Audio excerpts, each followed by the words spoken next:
Bismillahirrahmanirrahim. Kita akan melanjutkan pembahasan tentang ilmu bayan.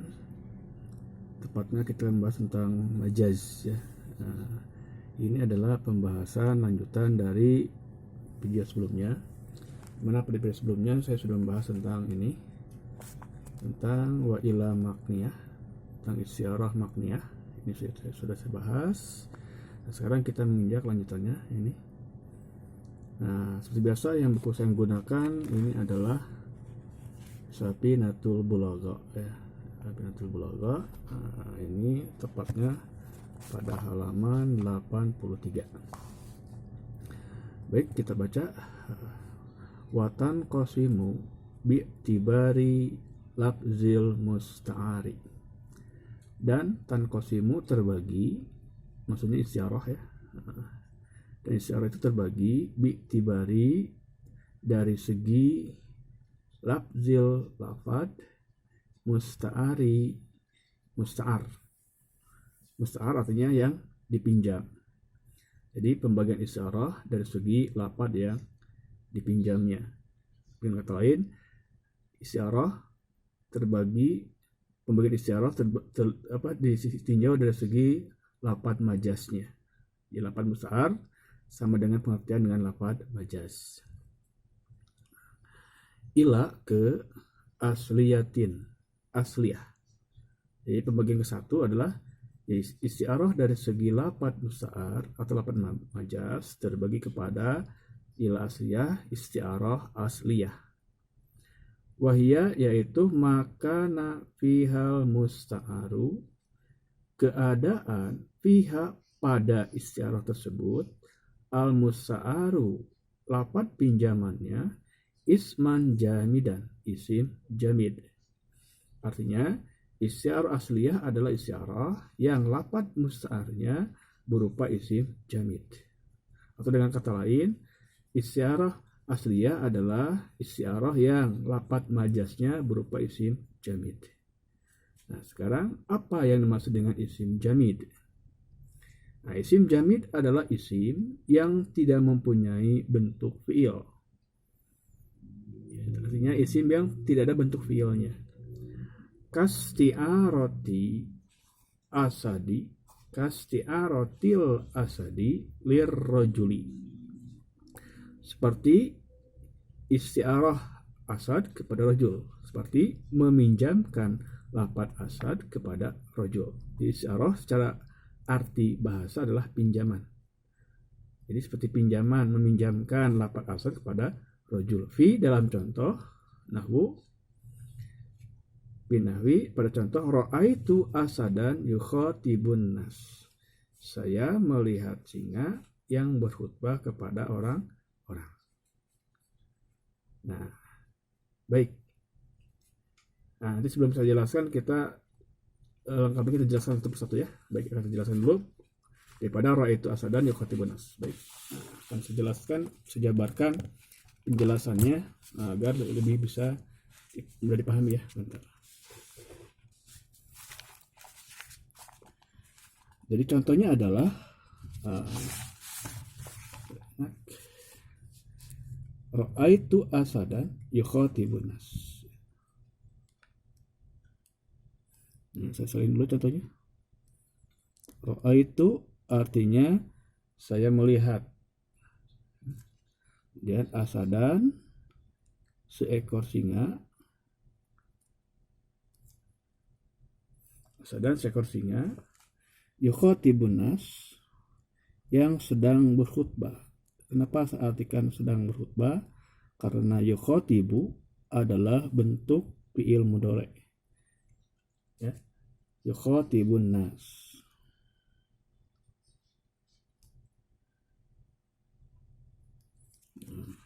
Jadi saya melihat seekor singa berkhutbah pada orang-orang.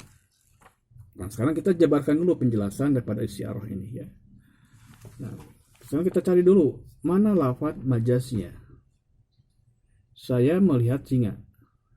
Kalau hanya sampai kalau saya tutup ini ya. Kalau saya mengatakan saya melihat seekor singa, orang tidak heran. oh kamu melihat singanya di kebun binatang. Nah, bisa kan? Artinya tidak ada yang aneh. Atau saya katakan, Ra'aitu asadan, saya telah melihat singa. Oh, kamu melihatnya di televisi. Oh, kamu melihatnya di TV. Kamu melihatnya di HP atau kamu melihatnya di komputer. Nah, kalau sampai sini nggak ada yang aneh. Karena saya melihat singa, tapi melihatnya bisa di mana saja. Mungkin ada yang mengatakan di kebun binatang, ada yang mengatakan di hutan, ada yang di TV, ataupun mungkin di HP, kan melihat HP ya, di YouTube, misalnya. Nah, kalau disambung dengan kalimat yukhotibun nas, saya melihat singa berkhutbah kepada orang-orang. Jadi kalau kita lihat di sini secara ilmu nahwu, yukhotib adalah berkhutbah. Di sini ada pelakunya kan. Di siapa yang berkhutbah? Itu asadan. Karena ro'a itu adalah saya sebagai fa'il daripada ro'a itu. Saya melihat. Ini melihat itu artinya yang dilakukan oleh saya. Asadan singa berkhutbah, berarti ini pelakunya adalah asadan. Timbul pertanyaan, apakah singa bisa melakukan perbuatan yukhotibu? Apakah singa bisa berkhutbah? Tentu anak kecil pun akan mengatakan, oh tidak mungkin singa bisa berkhutbah. Kenapa? Karena singa adalah binatang. Dan kalau dia bersuara akan mengaum kan? Bukan seperti manusia biasanya kan. Berarti di sini asadan tidak bisa melakukan yukhotibu, maka asadan dikatakanlah dia sebagai lafadz majaz.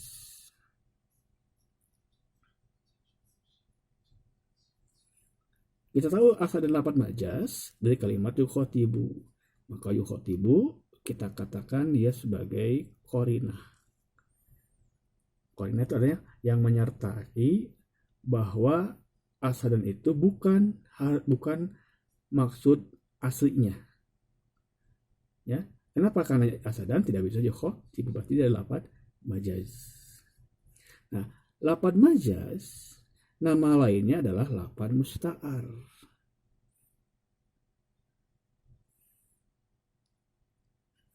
Asadan adalah lafadz majaz. Dengan kata lain, dia juga lafadz musta'ar, lafadz pinjaman. Kenapa? Karena lafadz majaz ini kalau kita lihat maknanya, artinya makna majazinya. Mana majazinya itu adalah hewan. Gitu kan? Dan hewan tidak mungkin dapat yukhotibu. Berarti ada makna hakikinya. Jadi makna hakiki adalah makna yang dimaksud oleh jumlah ini, kalam ini, atau pembicaraan ini. Sebetulnya apa sih sebetulnya yang dimaksud dengan asadan di sini? Kenapa dikatakan siapakah yang dimaksud? Karena asadan tidak mungkin yukhotibu. Maka untuk mengetahui makna hakiki kita kembali kepada qarinah. Selain qarinah dapat menentukan lafadz majaz, qarinah juga dapat menentukan makna hakiki dengan cara siapakah yang bisa yukhotibun nas, siapakah yang bisa berkhutbah kepada orang-orang. Tentu jawabannya adalah dan khotib atau penceramah atau mubalik. Nah, itu saya ambil kata khotib saja dulu. Jadi khotiblah yang bisa berkhutbah kepada orang, bukan manusia. Berarti asadan di sini yang makna yang dimaksud oleh asadan di sini adalah khotib. Timbul pertanyaan, kenapa atau tidak mengatakan khotib? Kenapa tidak mengatakan ra'aitu khotiban yukhotibun nas gitu. Nah, kenapa tidak kalimat khotib? Ini simpan di sini. Kenapa kalimat asadan? Nah, itu kan jadi pertanyaan. Ternyata tidak menggunakan khotib di sini, tapi melainkan dengan asadan, ada maksud yang diinginkan oleh lafadz ini. Dia ada maksudnya gitu. Kenapa tidak kalau khotib? Kalau kita menyimpan kalimat khotib di sini, itu tidak aneh kan? Saya melihat khotib sedang berkhutbah. Orang pun paham, oh iya khotib. Tetapi ketika kita mengatakan saya melihat singa sedang berkhutbah, nah orang langsung ada yang kaget mungkin. Loh, apakah singa bisa berkhutbah. Nah, itulah nilai balagohnya. Jadi, dengan kalimat asal di sini, orang akan bertanya, apa maksudnya menyimpan asal di sini tidak menyimpan khotib? Ternyata ada makna majazi, ada makna majazi di sini. Nah, kalau kita lihat antara hewan dan khotib, kalau kita hubungkan, namanya alaqah, kalau kita hubungkan, apakah antara hewan yang namanya singa dan khotib itu punya persamaan sifat? Yang namanya sifat, bisa segi warna, jelas beda, ya kan? Sifat. Ternyata ada persamaan sifatnya, yaitu singa yang kita kenal adalah hewan yang dikenal dengan raja hutan. Kenapa singa dikatakan raja hutan? Karena semua binatang yang ada di hutan akan takut kepada singa. Singa bisa berjalan santai di hutan tanpa diganggu oleh binatang lain karena semuanya takut pada dia. Kenapa takut? Itulah dengan takutnya binatang-binatang yang ada di hutan, maka singa dikenal sebagai raja hutan. Sehingga dia tidak akan takut untuk berjalan di hutan. Artinya singa punya sifat pemberani. Punya keberanian singa yang bisa membuat lari hewan-hewan yang lain. Sekarang khotib. Apakah khotib punya sifat berani? Sekarang kita lihat korina. Apakah setiap orang bisa berkhutbah kepada orang lain? Nah, tidak jarang orang yang akan berkhutbah, dia persiapkan materi khutbah pada malam harinya misalkan. Misalkan pada siang hari dia akan mengisi ceramah misalkan. Dia akan berkhutbah atau dia akan mengisi pengajian. Dia persiapkan malam harinya. Nah, tapi ketika dia naik ke mimbar, tiba-tiba materi yang sudah dia kuasai, yang sudah hafal, blank, lupa semua. Artinya tidak semua orang bisa dapat berkhutbah. Nah, apa yang diperlukan untuk bisa berkhutbah? Selain materi yang dikuasai juga harus ada mental. Mentalnya seperti apa? Dia harus berani menghadapi orang-orang yang semuanya akan menatap dia kalau dia berkhutbah. Artinya khotib harus punya keberanian. Tanpa ada keberanian yang kuat, nanti khawatir materi yang akan disampaikan akan lupa, blank, tiba-tiba lupa semua. Artinya harus mempunyai sifat keberanian kalau kita akan berbicara depan umum. Karena kadang banyak orang yang tidak sanggup. Jangan karena berkhutbah, berbicara depan umum. Jadi dia tidak sanggup, gitu kan, gugup. Artinya dia kurang berani. Artinya antara hewan yang namanya singa dan khotib mempunyai sifat yang sama, itu berani. Karena makna majazi dan makna hakiki ada persamaan sifat, maka dinamakanlah istiarah ini adalah dinamakanlah majaz ini adalah majaz istiarah. Majaz istiarah adalah adanya persamaan sifat antara makna majazi dan makna hakiki. Istiarah. Nah, sekarang kenapa ra'aytu asadan dikatakan sebagai asliyah, ya? Dia disebut istiarah asliyah disebabkan lafadz majaznya yang berupa singa ini adalah isim. Kenapa isim? Ada tanwin. Namanya isim jamid. Kenapa isim jamid? Karena lafadz singa dia tidak mempunyai bentuk fiil. Nanti kita lihat contoh yang lain ya. Nah, kan tidak ada yang namanya dia telah singa. Kalau film madi kan gitu, telah ya. Kalau film mudhari artinya sedang atau akan. Tidak ada yang mengatakan saya sedang singa. Atau saya akan singa. Kalau itu amar perintah kan, singalah kamu. Nah, nggak ada kan. Nah, maka dikatakanlah dia sebagai isim jamid.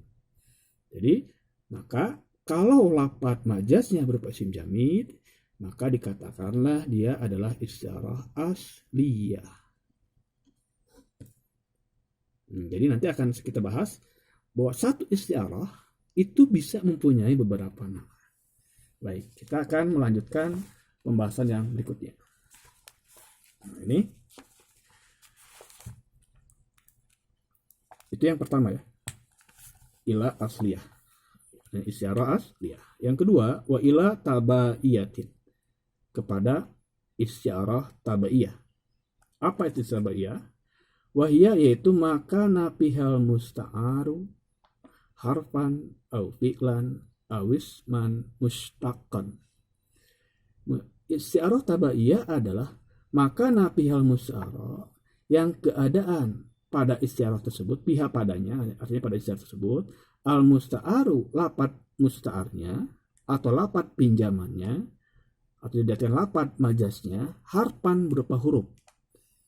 Artinya kalau yang isyarah asliyah mah lapat majasnya atau lapat musta'arnya berupa isim jamid. Kalau tabaiyah mah lapat majasnya atau lapat musta'arnya berupa huruf. Au fi'lan, atau fi'il. Dia bukan isim lapat pinjamannya, tapi fi'il. Awis man mustaqan, atau isim mustaq. Nah, isim mustaq adalah lawan daripada isim jamid. Kalau isim jamid, isim yang tidak punya bentuk fi'il.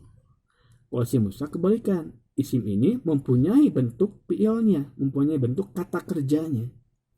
Nah, kita lihat contoh di sini ya. Contoh di sini nahu wala usollibannakum bi zuzu'in nakhli. Wa, dan la, pasti, usollibannakum, saya benar-benar akan menyalib ya, kum, kalian, fi, pada, zuzu'i, ranting-ranting, nakhli, pohon kurma. Nah, kita lihat di sini. Saya benar-benar akan menyalib kalian. Ada yang aneh tidak? Saya akan menyalib kalian. Artinya mengikat kalian kan? Tidak ada yang aneh ya? Tidak ada yang kalimat yang rancu, tidak ada mana yang rancu. Hanya akan mengikat. Artinya memborgol ya, dengan tambang atau dengan tali. Fi, pada, zuzu'in nakhli, ranting kurma atau dahan-dahan pohon kurma. Sepintas lalu ini tidak ada yang aneh. Tapi kalau kita melihat daripada pengertian pada ranting kurma. Nah, untuk jelasnya kita lihat saja. Misalkan kita buat contoh, misalkan ya, ini walaupun ini misalkan kita buat kayak gini misalkan ya. Ranting kurma gini ya.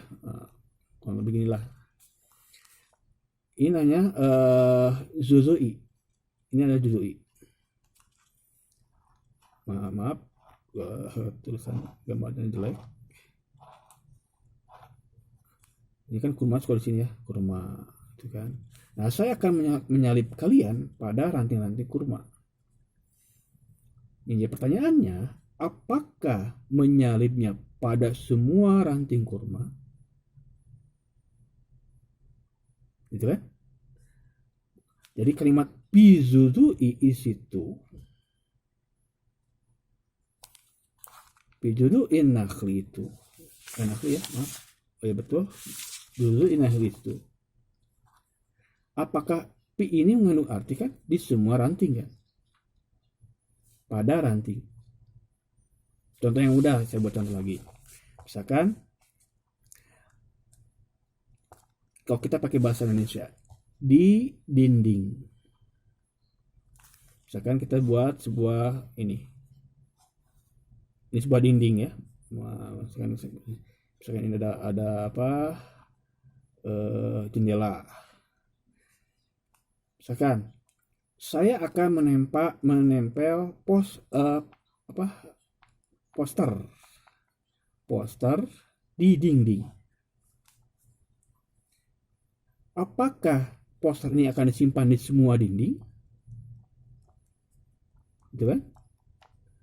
Gimana di sini semua poster apa begitu?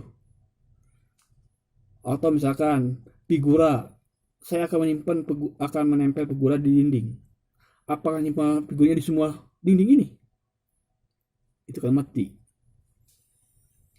Itu bisa pengertian di semua dinding kan? Nah, sama kayak ini juga. Apakah menyalip itu pada semua ranting? Nah, kayak tadi, Apakah pos figur ini akan ditempel di semua dindingnya? Tentu tidak. Tentunya akan menyimpan figura pada sebagian dindingnya, misalkan di sini figuranya, kan? Nah, mungkin di semua ini bisa nempel ke semua dinding ya. Artinya di sini mengandung arti sebagian dinding, bukan di semua dinding, karena tidak mungkin. Sama kayak saya akan menyebut kalian pada ranting apa cabang-cabang pohon kurma, tidak mungkin semua ini kan, misalnya di sini nggak mungkin. Jadi hanya akan menyalip pada sebagian ranting kurma saja. Walaupun menggunakan fi itu hanya seluruh, maka artinya adalah juz'i, pada sebagian ranting kurma. Kan tidak mungkin disalip pada semua ranting kurma. Sama dibandingkan dengan kayak tadi, figura di dinding. Tidak mungkin di semua dinding ada figuranya kan. Nah, kayak gitu. Ya. Jadi di sini yang menjadi lafadz majaznya adalah fi. Artinya berupa huruf jar fi. Fi di sini adalah sebagai lafadz majaz. Jadi lafadz musta'arnya atau lafadz majaznya berupa harfan huruf. Nah, baik. Kemudian yang kedua, warakiba, dan menaiki. Fulanun, fulan, hanya fulan artinya seseorang ya. Katfae, kedua pundak. Gorimihi, orang yang berhutang kepadanya. Kita lihat sih. Jadi kalau kita bayangkan ya gini, misalkan ya. Ini orang misalkan ya. Nah, si fulan itu kayak gini. Dia menaiki kedua pundak orang yang berhutang. Apakah seperti ini maksudnya? Ya. Ya, apakah fulan ini betul dia misalnya menaiki pundak kedua pundak orang yang punya hutang pada dia? Ternyata bukan. Artinya rokiba di sini adalah majaz. Jangan diartikan seperti ini. Tapi harus diartikan bahwa orang yang berhutang pada dia terbebani. Seperti dia dinaiki kedua pundaknya oleh orang yang memberikan hutang kepada dia. Ya, maka lafadz majaz adalah rokiba. Menaiki. Jadi rokiba di sini artinya menaiki, tapi yang dimaksud adalah membebani.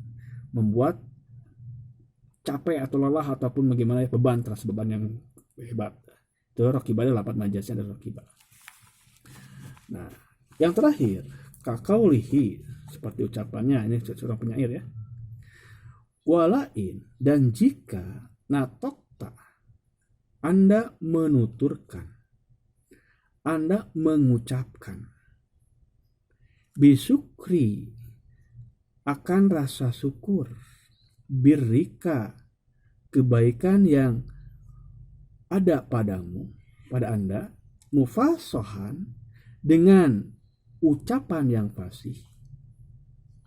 Jadi, dan jika Anda mengucapkan rasa syukur atas kebaikan yang ada padamu, pada Anda, mufasohan, dengan bicara yang fasih.